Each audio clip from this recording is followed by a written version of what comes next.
intim, ya, taat untuk beribadah kepada Tuhannya. Demikian sementara, silakan.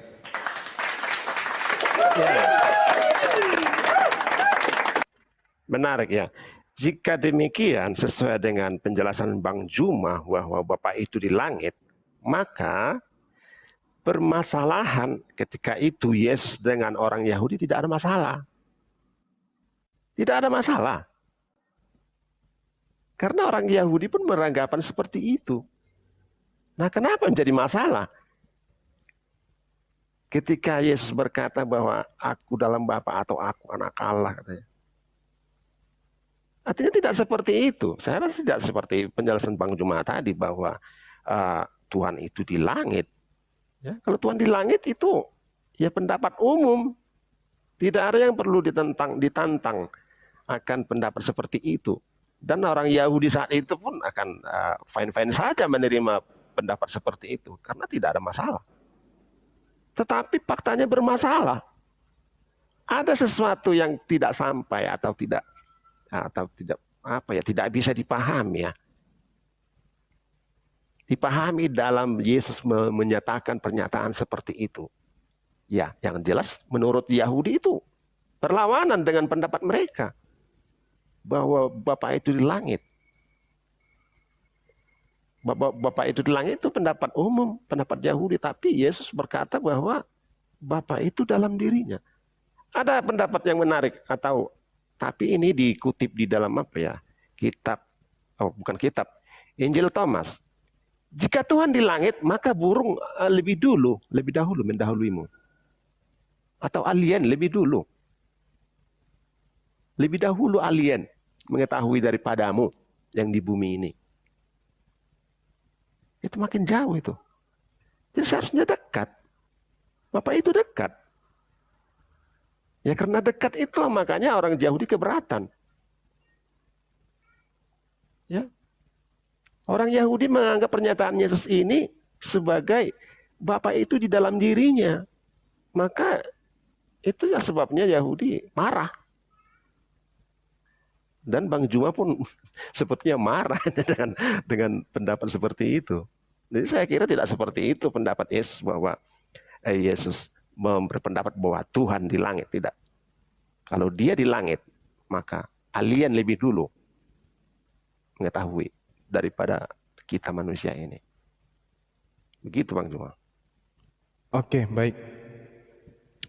Jadi ketika kita berbicara bahwasanya Yesus ini kemudian ingin dibunuh karena Yesus mengatakan dirinya adalah Tuhan itu sendiri di Yohanes 10 nomor 30. Yang harus dipahami kemudian di sini adalah upaya-upaya orang-orang Yahudi melakukan kesaksian-kesaksian palsu karena kedengkian mereka kepada Yesus, sehingga membuat alasan-alasan demi untuk penyaliban. Jadi kalau Yesus mengatakan dirinya sebagai Theos atau sebagai Elohim, lalu kemudian mengatakan bahwa itu adalah penghujatan, Yesus membantah. Bukankah di dalam kitab Tauratmu siapapun diserahi tugas untuk menyampaikan firman, maka dia disebut Tuhan, maka dia disebut Elohim. Lalu mengapa engkau ingin menganiaya aku? Sedangkan apa yang tertulis di Taurat tidak bisa dibatalkan. Jadi itu hanya alasan orang-orang Yahudi saja. Karena dikatakan di dalam Yohanes 11 nomor 53, mulai hari itu mereka bersepakat untuk membunuh Yesus. Matius 26 nomor 59, imam-imam kepala mahkamah agama, orang Yahudi, orang Farisi, ya, mencari kesaksian-kesaksian palsu untuk menyalibkan Yesus. Jadi bukan karena Yesus mengatakan ada Tuhan di dalam diriku. Kenapa? Karena dari perjanjian lama, kitab-kitab terdahulu yang mereka anut, mereka justru disebut sebagai anak-anak Tuhan, anak-anak Elohim. Bahkan Ayub menuliskan di dalam Data 27 nomor 3, apa yang dikatakan? Roh Tuhan masih ada dalam lubang hidungku. Coba. Kalau konsep Tuhan itu adalah roh, ruh Elohim itu adalah Elohim itu sendiri, maka Ayub lebih dulu dihantam oleh orang-orang yang ada pada zamannya. Selama napasku masih ada padaku dan roh Elohim masih dalam lubang hidungku, maka pasti jangankan Yesus, Ayub lebih duluan. Kalau Yesus kan hanya mengatakan, aku dan Bapa adalah satu. Lah ini Ayub sudah mengatakan Bapa ada di dalam lubang hidungku. Tapi kenapa mereka tidak membantai Ayub? Karena tidak ada yang kemudian menaruh simpati kepada Ayub sehingga pekerjaan orang-orang Yahudi terganggu. Coba kita lihat kemudian apa yang tertulis di dalam Yohanes 11. Ini sudah sering saya sampaikan. Di Yohanes 11 ini, akibat daripada Yesus ini banyak mempengaruhi orang-orang Yahudi. Orang-orang Yahudi kemudian menyebabkan imam kepala, mahkamah agama, ahli Taurat, dan juga orang Farisi merasa cemas. Di dalam Yohanes 11, 45 sampai 53, banyak di antara orang Yahudi yang datang melawat Maria dan menyaksikan sendiri apa yang dibuat Yesus, dan mereka percaya kepada Yesus. Tetapi ada di antara mereka yang pergi kemudian ke orang Farisi melaporkan tentang apa yang dilihat terhadap Yesus ini. Lalu orang Farisi, mahkamah agama, berkumpullah mereka. Apa yang harus kita perbuat? Sebab Yesus ini membuat banyak mujizat. Apabila kita biarkan Yesus, maka semua orang akan percaya kepadanya. Dan kalau itu terjadi, orang-orang Roma akan datang dan merampas tempat suci kita serta bangsa kita ini. Akhirnya mereka bersepakat, kalau begitu daripada bangsa kita ini dirampas, daripada tempat suci kita ini diambil oleh Roma, lebih baik kita kemudian bunuh Yesus demi untuk kemaslahatan bangsa Yahudi, bangsa Israel, dan tempat sucinya. Nah, dikatakan maka mulai hari itu mereka sepakat untuk membunuh Yesus. Karena mereka sepakat membunuh Yesus, maka mereka kemudian melakukan kesaksian-kesaksian palsu. Seperti di dalam Matius 26 yang saya katakan tadi. Matius 26 nomor 59. Di situ para imam mahkamah agama kemudian melakukan persekongkolan untuk melakukan pembunuhan. Imam-imam kepala, malah seluruh mahkamah agama mencari kesaksian-kesaksian palsu terhadap Yesus supaya Yesus dapat dihukum mati. Jadi yang tadi saudara sebutkan itu cuma alasan-alasan, kesaksian-kesaksian yang dikumpulkan mereka. Ini loh penyebabnya Yesus harus dibunuh. Ini loh, dia mengaku sebagai Tuhan. Yang satu, dia mengaku sebagai anak Tuhan. Yang lain, dia mengaku ini dan seterusnya. Itu adalah kesaksian-kesaksian palsu untuk supaya Yesus bisa dijerat mati, agar Yesus dimatikan sehingga orang Roma tidak merampas tempat suci dan orang Roma tidak merampas bangsa mereka. Jadi Yesus dibunuh itu bukan karena dosa waris, bukan karena dia menghujat Allah, bukan karena apa-apa, bukan. Tapi karena kekhawatiran orang-orang Yahudi tentang fulus, tentang duit, tentang ekonomi. Bukan karena dosa atau apapun itu. Jadi kalau berbicara mengenai Tuhan mengatakan dirinya ada di dalam Bapa ada di dalam dirinya sehingga Tuhan itu ada tidak di langit, maka mau kemana ucapan-ucapan Yesus yang saya ucapkan tadi? Bapakku yang ada di langit, Bapakku yang ada di langit, Bapakku yang ada di langit. Mau dibawa kemana ini dalil ini? Apakah harus dihapus ini semua? Matius 18:19, Matius 7:21, Matius 18:10, Yohanes 6:32, Matius 16:17, Matius 19:13, Matius 12:50, Matius 10:32, Matius 5 nomor 4, Matius 6 nomor 9. Bapakku yang ada di langit. Langit dan bumi tentu berbeda. Silakan. Ya. Tentang Ayub tadi ya, roh Tuhan ada di lubang hidung katanya itu tidak terlalu itu bisa dimaknai sebagai nafas lah, sebagai nafas. Tapi kalau di dalam aku itu sudah keseluruhan. Nah, jadi yang membuat rumit pemahaman ini adalah Yeremia 31:33. Yeremia 31 nomor 33 begini. Tetapi beginilah perjanjian yang akan kuadakan dengan kaum Israel sesudah waktu itu. Demikianlah firman Tuhan. Aku akan menaruh Tauratku dalam batin mereka. Ini hal batin ini. Selanjutnya tentang batin ya. Yeskiel 11 nomor 19. Aku akan memberikan mereka hati yang lain dan roh yang baru di dalam batin mereka. Yeskiel 36 nomor 26. Kamu akan kuberikan hati yang baru dan roh yang baru di dalam batinmu. Batin lagi. Yeskiel 36:27. Rohku akan kuberikan diam di dalam batinmu. Nah, udah jelas ini di batin. Batin itu kan di dalam diri kita.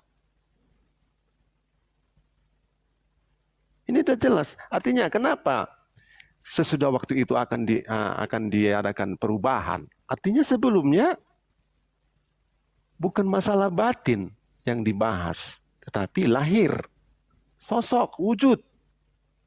Nah, kalau bicara tentang wujud, Tuhan itu wujud, maka tepat. Tuhan itu di langit. Dia bertahta di ketinggian.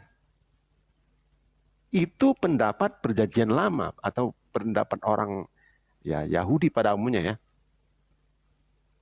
Tuhan itu di langit. Tetapi nantinya bukan di situ. Kata Tuhan itu langsung mengatakan bahwa ya di dalam batin nanti, di dalam batin. Kebatinan. Itu makanya ya orang Yahudi saya kurang tahu Talmud apa itu. Yesus ini dihukum mati karena mengajarkan semacam ilmu sihir. Ilmu sihir ya, kalau ilmu sihir dalam bahasa sehari-hari Indonesia kebatinan. Nah, itu mereka anggap sesat. Nah, yang seperti ini harus diberantas. Makanya Yesus dihukum. Bersalah. Tidak boleh seperti itu. Jadi bukan alasan yang dibuat mengada-ada, bukan. Artinya orang, ya umumnya semua orang lebih suka berpendapat bahwa Tuhan itu di luar dirinya. Apa sih salahnya kalau Tuhan itu di dalam dirinya? Saya rasa ya Tuhan lebih Kerasukan senang. Tuhan ya, Bang, kerasukan Tuhan ya. Lanjut. Ya taruhlah kerasukan Tuhan kayak kalau kerasukan Tuhan kan sudah pasti kebaikan yang muncul. Sudah pasti damai sejahtera. Kalau kerasukan Tuhan ya kerasukan damai sejahtera. Apa salahnya sih?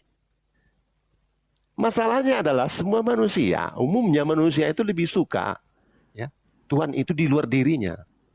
Tidak suka di dalam dirinya. Itu masalahnya. Saya rasa itu sesingkatnya itu ya untuk menilai ya. Kenapa kita berpendapat Tuhan itu harus di langit?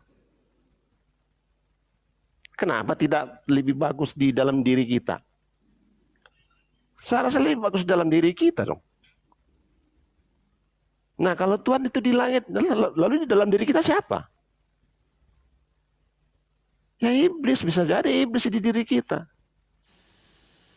Karena kita tidak suka Tuhan itu berada di dalam diri kita. Berarti ya keinginan iblis yang kita ikuti. Kan begitu jadinya. Itu ketakwaan, Pak, kedekatan kita kepada Allah, ketakwaan kita, Ya, iman. apapun namanya, ya itu. Bukan Allah yang di dalam kita, Pak. Bapak ini gimana? Lanjut. Bapa lah, ini kan istilah Kristen kan Bapa. Nanti kalau kita sebut Allah itu kan apa? Jadi tumpang tindih pengertian kita. Tapi Bapak dan Yesus dua hakikat, Pak. Gak ngerti saya itu tentang hakikat ini. Itu yang mau saya Sabar yang dari, lain, biarkan nanti Ban Sumayan menyangga. dari Paul Zhang belum muncul juga dia. Oke, saya tanggapi ya Bang. Kalau gini. Tuhan pencipta langit dan bumi itu memang meliputi semua unsur. Meliputi semua unsur ciptaan. Wa nahnu aqrabu ilaihi min hablil warid. Dan aku Tuhan lebih dekat kepada makhlukku, kepada manusia daripada urat lehernya sendiri. Bahkan Tuhan itu lebih dekat ke kita daripada urat leher kita sendiri ke kita. Kenapa? Karena kita ini adalah kepunyaannya. Ada kalbu, ada insting yang kemudian Tuhan simpan pada diri kita, yang mana insting itu adalah insting bertuhan. Ini tidak bisa dipisahkan. Jadi kalau saudara saya mengatakan pada diri manusia Tuhan itu harus di dalam diri kita. Ya memang itu betul. Wa idza sa'alaka ibadi anni fa inni qarib. Tuhan memerintahkan kemudian kita itu untuk dekat kepada Dia. Karena Tuhan mengabulkan doa setiap orang yang meminta kepada Dia. Dikarenakan karena Tuhan itu dekat. Tuhan itu melihat, Tuhan itu mendengar. Makanya Dia dekat. Jadi kalau dikatakan kemudian bahwa Tuhan itu ada di langit, ini berbicara mengenai hakikatnya, berbicara mengenai pribadinya. Esensial daripada Tuhan itu sendiri di langit, bukan di alam semesta. Dalam arti kata bukan di alam ciptaan. Makanya Tuhan Yesus sendiri mengatakan, Bapa yang ada di langit, Bapa ada di langit. Karena memang Tuhan pencipta langit dan bumi itu berada di atas tahtanya, berada di atas singgasananya. Tidak kemudian berada di alam duniawi. Karena duniawi ini adalah alam ciptaan. Tuhan tidak akan pernah kemudian berada di alam ciptaan. Kecuali kekuasaannya, pengetahuannya, kemuliaannya, keagungannya yang meliputi aspek semua ciptaan. Kalau berbicara mengenai dirinya, maka Allah pencipta langit dan bumi itu bertahta di atas singgasana, bertahta di atas arsy, bertahta di atas kerubim. Ini yang perlu dipahami. Bahwasanya ketika kemudian Yesus dianggap Tuhan karena pada dirinya ada Tuhan, itu keliru. Umat Islam jelas Tuhan ada pada diri mereka. Bahkan Tuhan pencipta langit dan bumi lebih dekat daripada urat leher mereka. Wa nahnu aqrabu ilaihi min hablil warid. Apakah kemudian umat Islam itu Tuhan? Karena Tuhan kemudian lebih dekat daripada urat leher mereka? Tidak. Apakah Yesus itu Tuhan? Karena ada Tuhan di dalam diri mereka? Tidak sama sekali. Bahkan Tuhan berada di bait sucinya. Apakah bait suci adalah Tuhan? Tidak. Bahkan Tuhan ada di dalam dua loh batu. Apakah kemudian dua loh batu itu adalah Tuhan? Tidak. Bahkan Tuhan datang memenuhi Yohanes. Apakah kemudian Yohanes itu adalah Tuhan? Tidak. Datang memenuhi Musa. Apakah Musa itu Tuhan? Tidak. Jadi yang dikatakan Tuhan berada pada diri manusia, artinya manusia itu suci dan hanya melakukan satu pekerjaan jiwa dan raganya hanya berdasarkan ilallah, kepada Tuhan, kepada Allah, tak ada yang lain.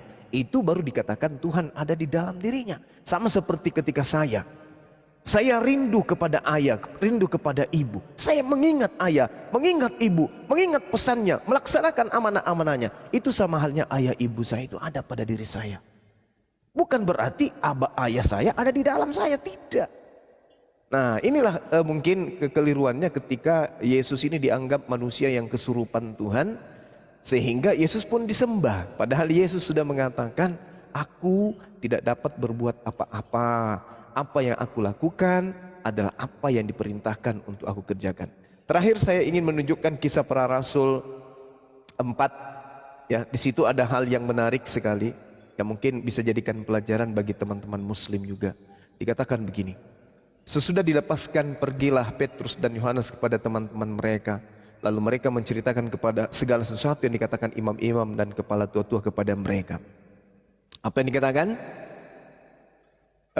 Ya Tuhan, Engkau lah yang menjadikan langit dan laut dan segala isinya. Dan oleh Roh Kudus dengan perantaraan hamba-Mu Daud, Bapak kami, artinya leluhur kami, Engkau telah berfirman, mengapa rusuh bangsa-bangsa, mengapa suku-suku bangsa mereka reka perkara yang sia-sia. Raja-raja dunia bersiap-siap dan para pembesar berkumpul untuk melawan Tuhan yang diurapinya. Tuhan di sini dan yang diurapinya di sini adalah Daud. Sebab sesungguhnya telah berkumpul di dalam kota Herodes dan Pontius Pilatus beserta bangsa-bangsa dan suku-suku bahwa bangsa Israel melawan Yesus, hamba-Mu yang kudus. Bangsa Israel melawan Yesus, hamba-Mu yang kudus, hamba-Mu yang suci, yang Engkau urapi. Sama seperti Daud, hamba-Mu yang suci, yang Engkau urapi. Daud dan Yesus sama-sama hamba yang suci, sama-sama hamba yang diurapi. Untuk apa hamba-Mu yang diurapi yang suci ini, yaitu Yesus? Untuk melaksanakan segala sesuatu yang telah Engkau tentukan dari semula oleh kuasa dan kehendak-Mu. Dan sekarang ya Tuhan, lihatlah bagaimana mereka mengancam dan berikanlah kepada hamba-hambamu keberanian untuk memberitakan firman-Mu. Ulurkanlah tanganmu untuk menyembuhkan orang, dan adakanlah tanda-tanda dan mukjizat-mukjizat oleh nama Yesus, hamba-Mu yang suci. Jadi jangan kita lari ke dalam data yang sifatnya kita berpikir sendiri bahwa Tuhan itu ada dalam diri kita. Itu tarekat yang keliru besar. Yang ada dalam diri kita itu semuanya adalah makhluk, tetapi sebagai makhluk kita bisa berinteraksi, berkomunikasi langsung dengan Tuhan kita melalui batin hati. Dan batin ini bisa dianggap sebagai batin kita benar ketika akal, pikiran kita menyatu berdasarkan pewahyuan yang dibawa oleh para nabi. Bukan angan-angan di luar konsep pewahyuan. Demikian. Jadi Bang Juman tetap saja kembali ya. Jadi kalau kita menganggap Tuhan itu sosok berada dalam diri kita, itu ya itu tidak mungkin. Masa sosok berada di dalam diri? Bapak itu kan kehendak. Jadilah kehendakmu, katanya. Kata Yesus, jadilah kehendakmu, kehendak. Ya kehendak itu ya di dalam diri kita juga. Kehendak itu Elohim memperkenalkan diri kepada Musa, aku adalah aku. Artinya, aku adalah aku akan menjadi apa? Itu kan kehendak. Nah kehendak ini kan gak mungkin di langit. Nah kehendak itulah yang kita datangkan. Kita datangkan di dalam diri kita masing-masing. Jadi kalau tadi Bang Juma mengatakan, ya di Islam pun ya Tuhan lebih dekat di dalam diri manusia, lebih dekat dari urat nadi. Coba beranikan lagi. Aku dalam Bapa, Bapa dalam aku. Itu kehendak loh. Bapa itu kehendak. Kehendak yang seperti apa? Ya kehendak Elohim itu. Itu yang di dalam diri kita, bukan sosoknya. Jadi kenapa? Ya memang ini sulit dimengerti ya. Karena Yesus sudah berkata, Matius 11 nomor 25. Pada waktu itu berkatalah Yesus, aku bersyukur kepadamu Bapa, Tuhan langit dan bumi. Ini kebetulan ada Tuhan langit dan bumi. Karena semuanya itu engkau sembunyikan bagi orang bijak dan orang pandai. Tetapi engkau nyatakan kepada orang kecil. Artinya hal yang tadi kita bicarakan itu tidak dimengerti oleh pengajar-pengajar Yahudi. Tidak dimengerti. Tersembunyi. Yang dimengerti adalah seperti yang Bang Juma jelaskan tadi. Itu pendapat umum yang dimengerti semua orang. Terus apa yang tidak dimengerti? Ada hal tersembunyi yang harus kita gali. Itu apa? Itu Bapa. Ya jangan dianggap sebagai sosok. Ya, Bapa itu kehendak. Nah, kehendak itu harus ada di dalam diri kita. Kalau bukan di dalam diri kita, maka kehendak. Kalau bukan kehendak Bapa, maka ya kehendak sebaliknya, kehendak iblislah yang ada di diri kita. Itu yang akan terjadi. Ya coba beranikan, siapapun ya, coba beranikan. Aku dalam Bapa, Bapa dalam aku. Dengan tidak berpikir bahwa Bapa itu sebagai sosok. Tapi kehendak. Kehendak supaya yang ada baik adanya.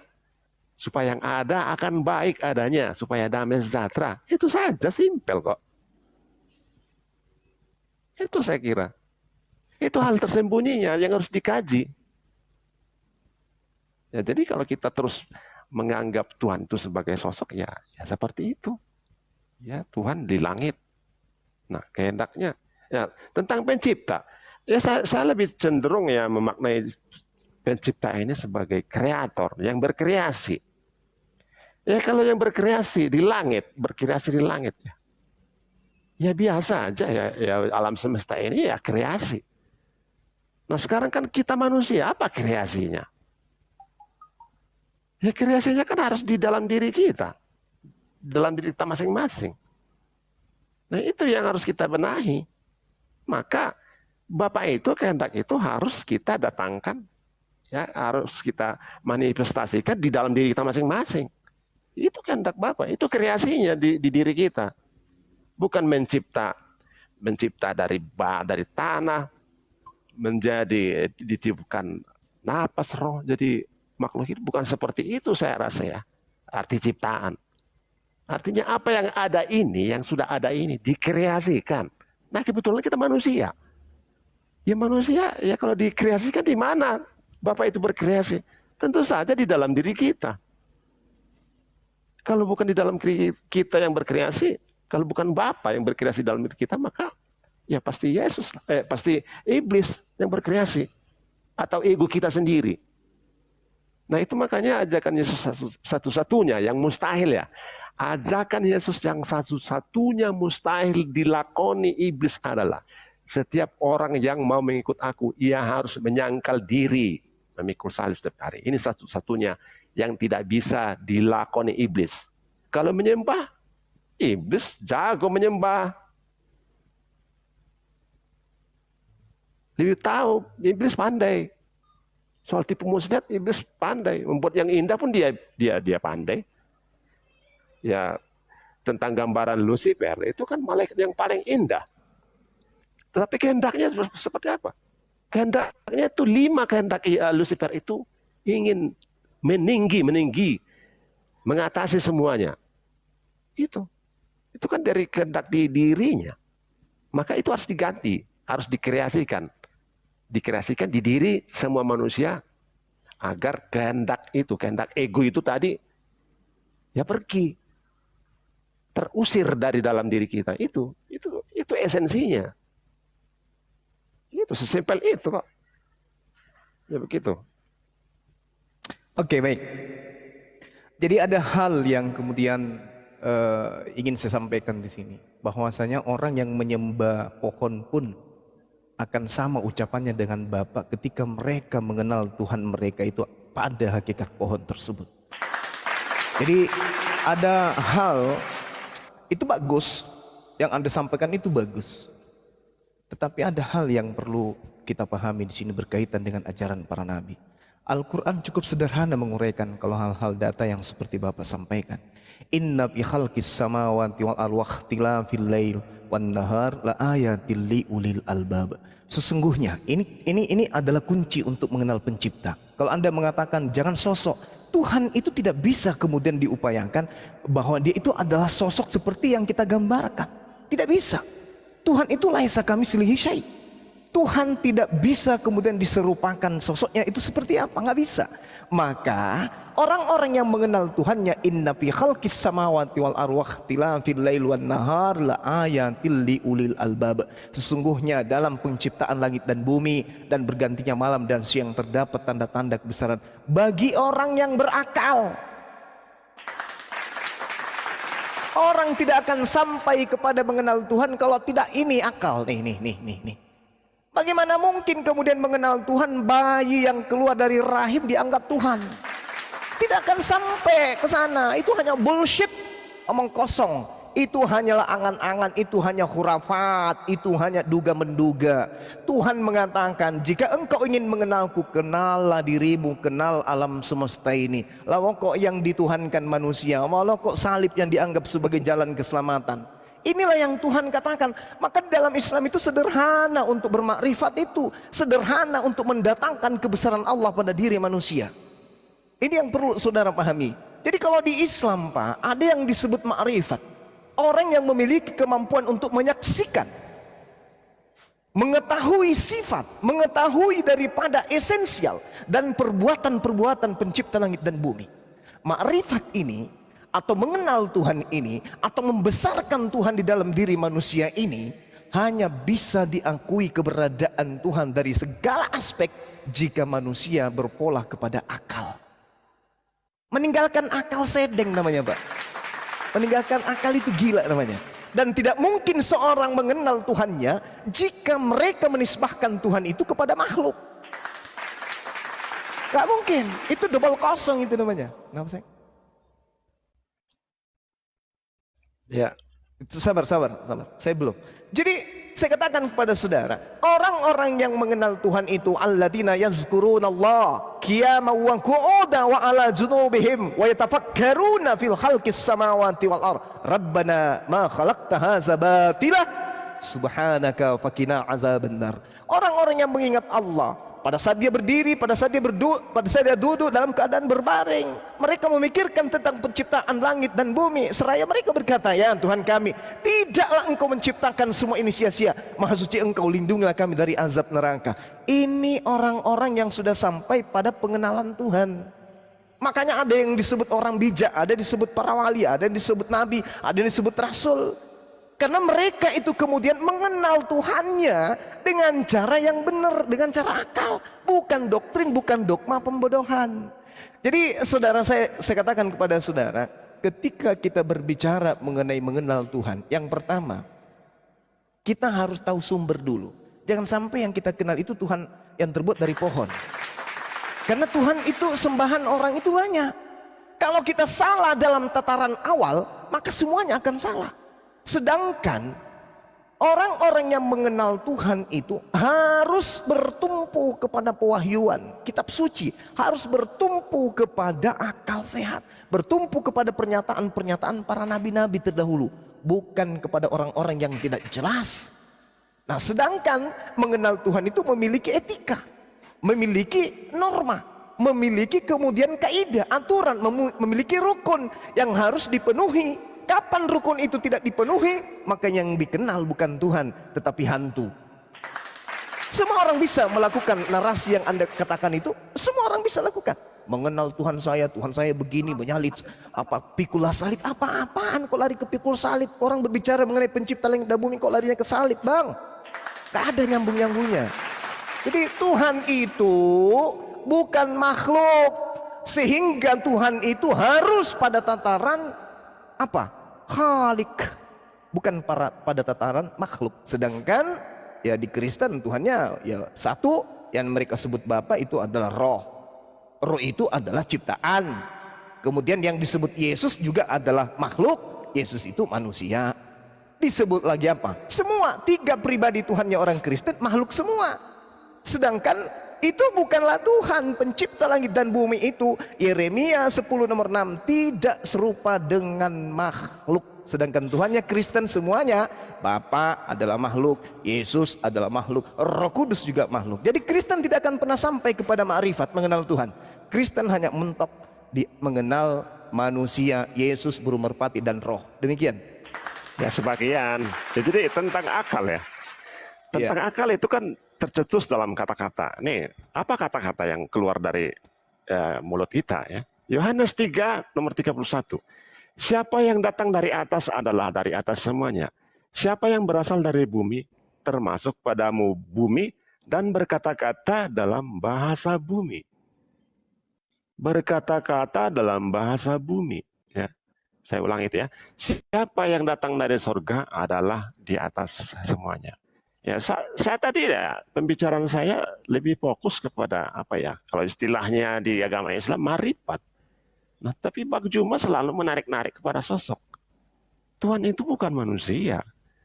Yesus itu bukan manusia sesembahan menurut saya ya. Jadi jangan ditarik-tarik lagi ke belakang. Padahal saya tadi sudah mendasarkan ide saya, pendapat saya berdasarkan Alkitab bahwa nantinya segala sesuatu yang kita bicarakan itu adalah hal batin. Hal batinia. Itu dasar saya berakal. Jadi kalau saya ditarik-tarik lagi kepada sosok manusia Yesus, itu sudah tidak cocok lagi Bang Juma. Mungkin ke Kristen lain silakan ya Bang debater langsung turun ini. Jadi begitu.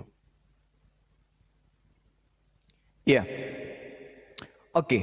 Jadi kalau saudara saya ini mengatakan semua nanti pijakannya ke batin, itulah yang saya singgung tadi Pak. Percuma kita membatin kalau akar sudah keliru. Percuma kemudian kita itu menganggap sesuatu itu absolut kalau ternyata dia absurd. Percuma. Contoh misalnya memikul salib. Siapa yang memerintahkan pikul salib? Siapa? Adakah Tuhan memerintahkan pikul salib? Tidak. Bukankah salib itu adalah karya setan? Salib itu adalah jalan kepada neraka. Tidak ada salib-saliban. Ulangan 21, 22 23 sudah sangat jelas, barang siapa yang dihukum, yang disalib oleh karena kutukan Allah, jangan kau biarkan mayatnya menyentuh tanah, dan itu disifati oleh Yesus. Makanya Paulus mengatakan dalam Galatia 3 nomor 13, terkutuklah Yesus. Galatia 3 nomor 13, terkutuklah Yesus. Jadi penyaliban itu adalah karya setan menuju neraka. Itu Pak. Jadi kalau Anda hanya Gak ada mengatakan, loh yang mengatakan terkutuk Yesus, gak ada yang berani. Galatia 3 nomor 13 Pak. Coba gimana bunyinya coba. Silakan Anda baca. Silakan. Galatia. Galatia 3 nomor 3. Iya, belum tahu, kasihan. Ya tahu saya. Ya, Jangan diartikan. Jangan seperti itu. Oh, Galatia tidak berapa? bisa, nggak bisa Pak. Galatia berapa tadi? Galatia 3 nomor 3. 13. Shalom. 13 ya. Iya. Salah. Debater cari lawan. Kristus telah menebus kita dan zaman karena Yesus. Terkutuklah. Bukan itu maksudnya. Lalu Maksudnya apa? Lalu apa ini? Kristus telah menebus kita dari kutuk hukum Taurat dengan jalan menjadi apa? Dengan jalan menjadi apa? Kutuk. Menjadi mulia. Menjadi kutuk. Menjadi kutuk. Iya. Gak ada yang berani mengutuk Yesus. Gak ada. Ini gak ada. Paulus sudah mengutuk Yesus. Dasar pijakannya kemudian Ulangan 21 nomor 23. Maka janganlah mayatnya dibiarkan semalam-malaman pada tiang itu, tetapi haruslah engkau menguburkan dia pada hari itu juga. Sebab seorang yang digantung terkutuk, dalam bahasa Yunani kalalah, terkutuk. Janganlah engkau najiskan tanah yang diberikan Tuhan Elohim menjadi milik pusaka. Sang debater ini. Ya, jadi kemudian tidak bisa Pak. Yesus itu adalah manusia terkutuk. Makanya yang disalib ini manusia terkutuk menggantikan Nabi Isa alaihissalam. Silakan. Ya, kalau seperti itu pembicaraan kita terlalu bahasa bumi itu. Wah, itu dia. Ini Untuk dia apa makanya. bahasa bumi dibahasakan ya? Ini kan Bibel ini kan atau kitab-kitab ini kan tujuannya kan hal batiniah. Kenapa harus kita tarik-tarik kepada hal-hal bahasa bumi? Ya, lanjut. Itu di Dari awal. situ saja kita sudah salah. Kalau hanya bahasa bumi yang ingin ditampilkan di sini di Bibel ini untuk apa coba? Untuk apa? Ketuhanan ini kan masalah batiniah. Ya memang ya menuliskannya sulit ya. Itu Paulusmu Pak yang ngomong, Paulusmu. Iyalah. Jadi orang berpendapat tentang ketuhanan ini ya. Ini kan hal kebatinan. Ini sangat sulit ya, ditulis dengan bahasa bumi. Lalu kita menyeret-nyeretnya dengan pengertian bahasa bumi untuk apa? Ya, Seharusnya kita cari dong. Kita gali apa makna terdalamnya. Kan itu. Mungkin Bapak ini yang dia cari nama Yesus yang tertulis di situ. Ada juga itu Pak. Kalau Anda mencari nama Yesus yang terkutuk di 1 Korintus 12 nomor 3, itu langsung kepada Yesus yang dikutuk. Iya, dalam Talmud ya Yesus itu adalah pengajar sihir katanya. Jadi untuk apa coba? Ini bukan Talmud, ini 1 Korintus 12 nomor 3. Lanjut. Izin. Itulah Bunda. persamaannya. Lanjut. Ngapain kita tarik-tarik kepada bahasa-bahasa bumi? Oh, bukan gitu Pak. Kan gini dalilnya. Kaidah aturannya adalah percayalah kepada Tuhan dengan segenap hatimu dan janganlah bersandar kepada pengertianmu sendiri. Artinya kan ada perintah untuk bersandar kepada firman Tuhannya, bukan bersandar kepada asumsi. Maka ketika saudara percaya surat Paulus itu firman Tuhan, mau tidak mau Anda harus bersandar kepada itu. Ini coba ya yang dikatakan oleh sahabat saya, 1 Korintus 12 nomor 3. Terkutuklah Yesus. Tidak seorang pun yang dapat mengaku Yesus adalah Tuhan selain oleh Roh Kudus. Nah, ini firman Tuhan atau siapa ini yang berkata seperti itu? Kan Tuhan sudah Ya, ini mengatakan. sudah pernah kami bahas. Nah, ini bukan seperti itu. Silakan, sang debater, silakan, lanjut. Nah, ini kan sudah Oke, jelas. terima kasih. Apakah Zuma bisa berdiskusi dengan saya? Mungkin Anda yang tidak akan pernah Satu bisa. lawan satu? Anda yang tidak pernah Kenapa? bisa. Anda tidak akan pernah Oh, bisa. saya bisa. Kita main timer aja biar ada edukasi untuk orang banyak. Ya, ini dari tadi sudah teredukasi orang-orang di bawah. Siap. bahwa Siapa Yesus adminnya itu- bisa kami berdua kasih Bahwa timer. Yesus itu adalah manusia yang terkutuk yang kalian sembah. Kan gitu. Anda bantahlah itu. Terkutuk mana Yesus atau Muhammad? Kenapa larinya ke sana? Mana tulisannya Rasulullah Muhammad SAW terkutuk mana? Ya, kita kan biar bisa berimbang lah, bisa dua arah. Mana dalilnya kami menyembah orang terkutuk? Mana dalilnya Rasulullah terkutuk? Mana? Oke. Jangan hanya menuduh. Itulah Sekarang kalian bisa nggak Kristen. saya menyembah Allah SWT tanpa menyebut nama Muhammad? Oh, tidak bisa. Berarti Anda menyalahi. Ya sudah, berarti Tuhanmu itu tidak akan ada yang menyembah tanpa nama Muhammad. Begitu juga Tuhanmu orang- tergantung kepada Muhammad. Yesus mengatakan, jika Bapak Abraham adalah bapakmu, maka kau akan menerima aku. Percuma kau menyembah Tuhannya Abraham kalau kau tidak mengakui aku sebagai utusannya. Mana? Muhammad lebih tinggi daripada Allah SWT. Allah SWT bersalawat kepada Muhammad. Muhammad tidak ada bersalawat kepada Allah SWT. Kita di Mana sini buktinya? berdiskusi Yohanes pakai data. 8:42. Hei. Pakai data 2 kalimat syahadat kan ada. Yohanes 8:42. 2 kalimat syahadatmu itu memenjarakan Allahmu. Tanpa Muhammad Allahmu adalah hanya sosok yang tidak jelas. 8:42. Kata Yesus kepada mereka, jikalau Allah adalah Tuhanmu, kamu akan mengasihi aku sebab aku keluar dan datang dari Allah. Jadi orang-orang Yahudi tidak akan pernah sampai kepada bapaknya Abraham kalau tidak melalui Yesus. Bukan berarti Yesus itu adalah Tuhan. Jadi kalau kau mau menangis, menangis aja. Ulangan 21 nomor 23, firman Tuhan begini, maka janganlah mayatnya Yesus dibiarkan semalam-malaman pada tiang salib itu, tetapi haruslah engkau menguburkan Yesus pada hari itu juga, sebab Yesus yang digantung terkutuk oleh Allah. Jangan engkau najiskan tanah yang diberikan Tuhan Elohimmu Matikan miku lu. Gimana sih? Jadi yang kalian Tanpa sembah, Muhammad tidak ada yang menyembah Allah SWT. kalian sembah itu bernama Yesus itu adalah manusia yang dikutuk oleh Allah, karena dia adalah pengganti Nabi Isa alaihissalam. Rut. Orang-orang Yahudi masa Nabi Musa alaihissalam tidak akan sampai kepada Tuhannya Adam alaihissalam tanpa melalui Musa. Orang-orang yang hidup sama Nabi Isa atau Yesus tidak akan sampai kepada Bapa tanpa melalui Yesus. Orang-orang zaman baginda Rasulullah Muhammad SAW tidak akan sampai kepada Allah tanpa melalui Rasulullah. Qul in kuntum tuhibbunallah fattabi'uni yuhibbukumullah wa yaghfir lakum dzunubakum wallahu ghafurur rahim. Kamu Rut sampai kepada Tuhan melalui Paulus. Jadi kau tidak sampai kepada pencipta dan bumi, kau hanya sampai di lubang hidung. Lubang hidungnya Paulus kau. Jadi sudah saya katakan kepada saudara, Rudi itu belum pantas kemudian duduk di depan saya. Ilmu nihil, hanya asumsi belaka, tidak berdasarkan dengan kaidah kajian. Hanya asumsi, dan asumsi. Kenapa?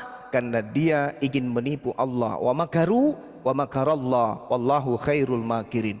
Makanya dalam keadaannya sekarang itu dia tertipu oleh dirinya sendiri. Demikian.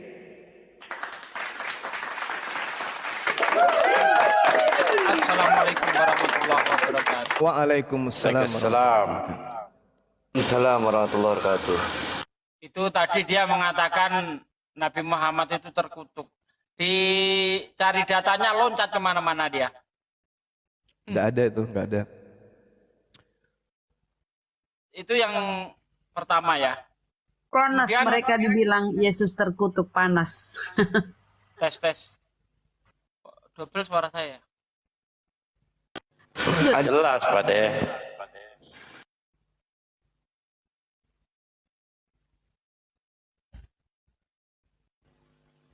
Ya, assalamualaikum warahmatullahi wabarakatuh. Waalaikumsalam. Oke. Ya, lanjut mungkin guru udah apa barusan mau menyampaikan. Mengenai apa tadi sholawat gitu. Allah bersolawat kepada Nabi, dibilang Nabi Muhammad lebih tinggi daripada Allah. Nah kalau begitu, Tuhanmu itu diucapin selamat. Berarti yang ngucapin selamat lebih tinggi daripada yang ngucapin gitu. Bergema, Seperti contoh di dalam Wahyu 7 Pak D. ayat 10 itu. Mereka Bergema. bersuara dengan nyaring. Keselamatan bagi Allah kami yang duduk di atas tahta. Pak D Tuhan Anda kok bergema. masih diucapin doa sih? Emang Tuhanmu kalau nggak didoakan nggak selamat gitu? Bergema Pak D, suaranya bergema. Iya, ini kenapa nih? Bentar.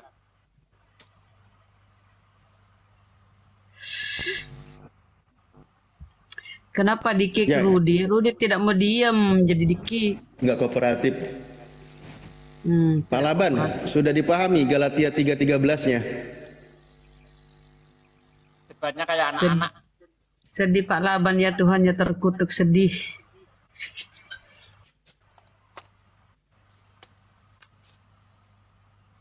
Suara saya kok mental-mental ya? Bentar.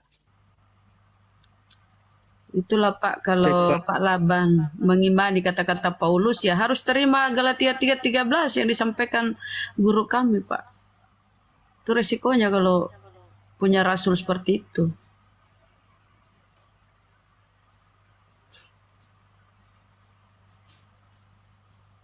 Pak Laban.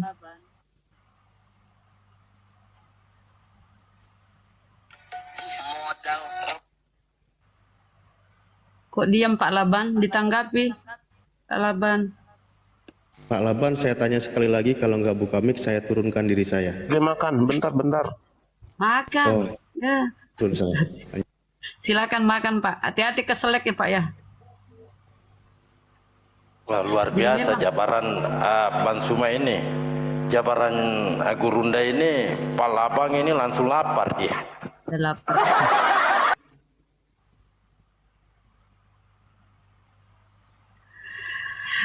Memang berat sih.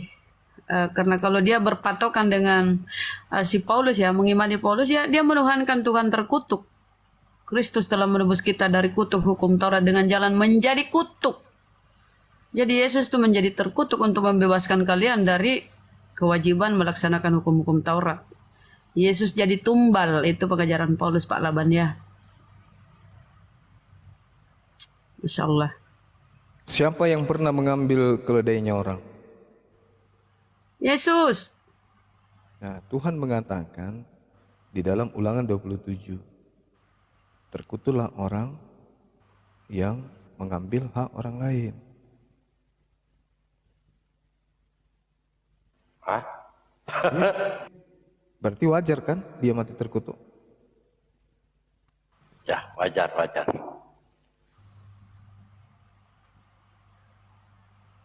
Tapi ini Gurunda Deng, Paulus ini betul-betul mau apa ya? Mau mengangkat dirinya dan menjatuhkan sampai-sampai mengutuk Yesus. Ya itu dia.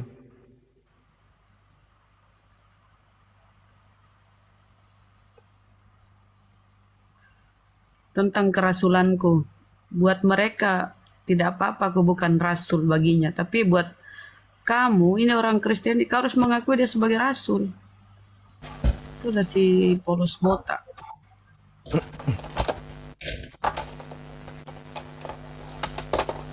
Abu ya Ustadz.